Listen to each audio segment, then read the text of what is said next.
Okay, this is section 8.2, page 405 of your textbook. We're looking at the cosine law. So it's defined in the textbook a little differently than I wrote it on the board. It says the relationship between the cosine of an angle and the lengths of the three sides in any acute triangle ABC. Or in other words, an equation that relates three sides of an acute triangle to an angle within the triangle. So here are the equations for the cosine law. You're going to have to memorize these, and there's a pattern to them. I'm going to show you in a minute once we develop the formula. But you can see they're basically the same equation, just the letters changing depending on what you're solving for. Okay, so when you solve for A, the angle is angle A, and these two variables are B and C. When you're solving for B, the angle is B, and the two variables are A and C. When you're solving for C, the angle is C, and the two variables are A and B. So the variables just change as depending on what side length you're looking for. Okay? But to develop the cosine law, just like we developed the sine law, you need to draw a triangle with an acute triangle, so again, not a right angle triangle, where we have the height kind of labeled in the center. Just like we developed the sine law, you develop the cosine law the same way. It's a little bit trickier, but not much. Okay, so the first thing we look at is in triangle ABC, which is this right angle triangle right here. We know that b squared, which is the hypotenuse because it's opposite the right angle, b squared is equal to x squared, which is here, plus h squared. Okay? Everyone understand why this is c minus x? If this whole dimension is c, and the reason I use little c is because it's opposite angle capital C. Okay, so this is little c. I decided to call this variable x, so this side would then be c minus x. This whole length minus that is this remaining length here. Any questions there? Okay, so once I have that established, I can say that b squared is equal to x squared plus h squared. Cos A, so A again is this angle, is going to be adjacent side, which is x, over the hypotenuse, which is b. So cos A is x over b. So then I can just cross multiply or multiply both sides by b, and I get x equals b cos A. Any questions there? In BDC now, I know a squared, which is a hypotenuse, is equal to h squared plus c minus x squared. If I expand this binomial, it's just c minus x times c minus x, I get c squared minus 2cx plus x squared. This negative becoming positive because it's squared. Okay, so I'm left with this equation. I've just rearranged it a little bit. I put the x at the front, put the x over here with the h, and then the rest is the same. Now I'm going to sub in what we found out for b over here is x squared plus h squared. I'm going to substitute x squared plus h squared for b squared. Okay, so I've just taken this term and substituted in b squared. Okay. Likewise, I'm going to take this x term here and substitute in b cos A. So b cos A goes in for x. All right? And the reason we're doing that is to eliminate the x variable. Okay, so we can develop an equation with one less variable. Once I've done all that, I'm done. Okay, that's the final formula right there. When there's nothing in between all of these variables, what am I implying there? Anybody? What am I implying when I write 2cb cos A? Yeah, these are all multiplied, okay? I haven't mentioned that, but it should go without saying. Okay? Any questions on that? So there you can see I've developed it for the side length A. If I wanted to do something similar to find out the side length B, I would just draw the height line then over here. Okay? And then do the whole process over. So now I would develop the equation for B squared. So just depending on where you draw the height of the triangle, all the equations rearrange and you end up doing the same thing. Okay? Likewise for angles, for side length C.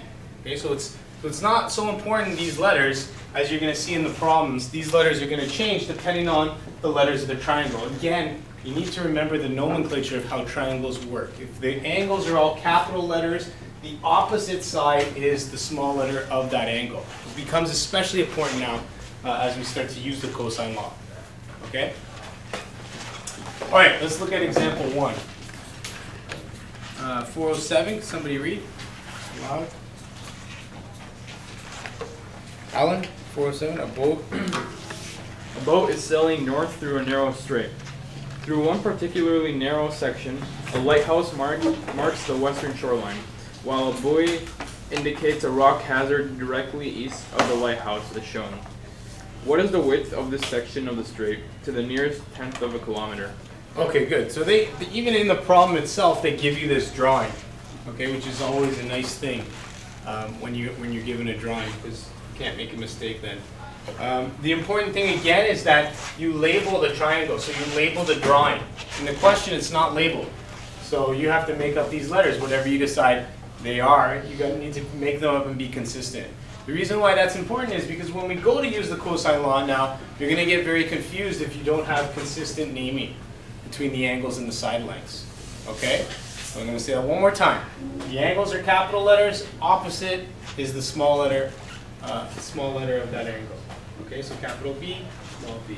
So basically, if they're asking what's the width of that straight, they're asking for the width b in this particular triangle that I've created from the question. All right, so I can solve that directly by using the cosine law. Here we have a scenario where we have two side lengths and just an angle for the triangle.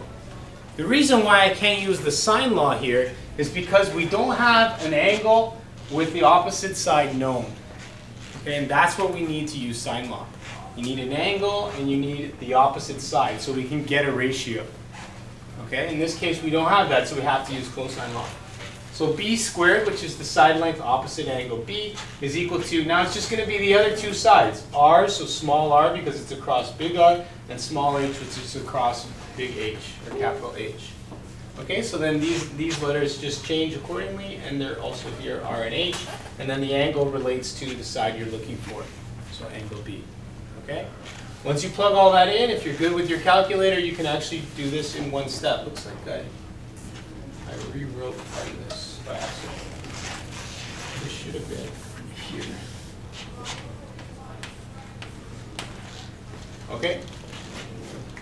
That's it. Your calculator should actually be able to handle that in one step. And I wrote down here plus or minus 2 because the square root of 3.9 could be positive or negative. Of course, we're solving for a distance, so you wouldn't consider the negative value.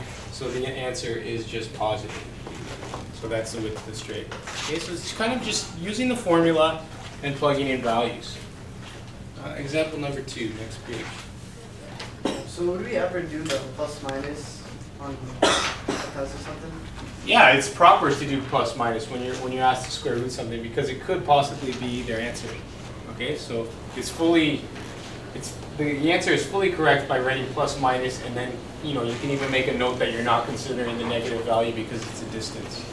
Okay, whereas in some other problems, if you're just looking for an integer value, you would have to consider the negative value. Okay. All right, example number 2. Somebody read? Small one. All right, I'll read it. In a acute triangle DEF, D, so small d, the side length opposite angle D, is 4.9, F is 6.2, and E is 64. Solve DEF. So what it means when it says solve is it's actually asking for all the unknown side length and angles. Okay, so when it says to solve a triangle, you're actually looking for the other unknown angles and the side length. Okay, so this is very important to watch what we do because we don't want to use the cosine law if we can avoid it. Okay, but the way the triangle is initially set up, we cannot use, again, we can't use SOHCAHTOA because there's no right angles. And we can't use the sine law because we don't know an angle and its opposite side. Okay? So what we need to do then is use the cosine law. So we say E squared. Again, we chose E because we have the angle E. If I chose D, I couldn't figure out the width or the length of D. First of all, we have it. But second of all, I don't have the angle D, so I wouldn't be able to put in a value here. So that's why we're choosing to solve for this side length E. Sir, Yeah. is it ever possible to rearrange the cosine law in order for it to be able to find an angle? Yes. There is. Yep. I'm going to find that out in the next section. Yeah. Exactly. You just move everything away and divide by those two values and then do cos -1 to solve for the angle. Okay, good question. All right, so once we have E, we find E is 6. So now I have E is equal to 6 centimeters. I could now use the cosine law to find one of the other angles or to find one of the sides. But if we have an angle and the side length across, it's much easier to use the sine law. It's just much, much quicker. Okay, so that's why once you have E, you can now use the sine law. And I have my brackets easier here. So I'm going to use this ratio, E over E, because I have the angle. And then I'll solve for the angle D. Once I solve for the angle D, which is 47, remember to get the angle D, you need to take the sine inverse of this, and that will give you 47. Once I have that 47, finally I could use the sine law again to solve for the third angle, or I can just use the fact that three angles in a triangle make up 180 degrees, and take 180 and minus those other two angles to find my final angle F. Once I have F, I've solved the triangle because I have angle F, angle D, and all three sides. Any questions? All right, so finally, when do I use which law? So when do I use which law? So there's all these different things we've learned now. We need to figure out a strategy on when to use which one. Okay, so we use SOHCAHTOA, as we know, if we have right angle triangles. Why? Because it's the easiest. Okay, it's the easiest formula.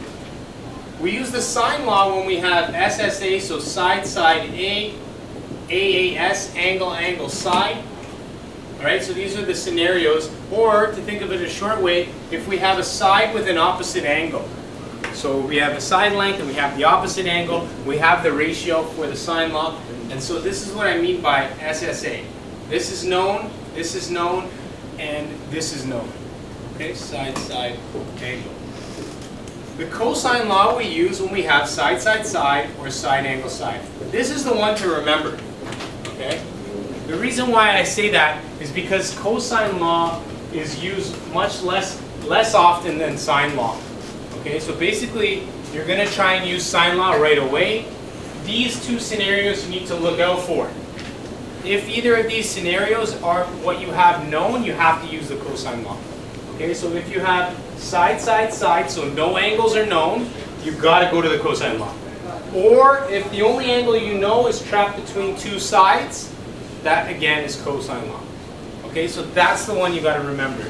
Just like we had in this situation, we had side, angle, side, so an angle trapped by two sides, cosine law. In this particular example, we had the same thing. Two sides and an angle trapped, cosine law. If you have a triangle like this, and it's 4.3, 5.1, and 6.7, cosine law. Okay? And we're going to see in the next section, this scenario is exactly what Tristan mentioned. You would be solving for the angle with all three sides known. Okay? So those are the three scenarios that you need to use cosine law, or the two scenarios, 1 and 2. All other triangles that are not right angle triangles, and you have three pieces of information, you're going to use sine law. All right, that's the end for 4.2. Or sorry, 8.2. Any questions?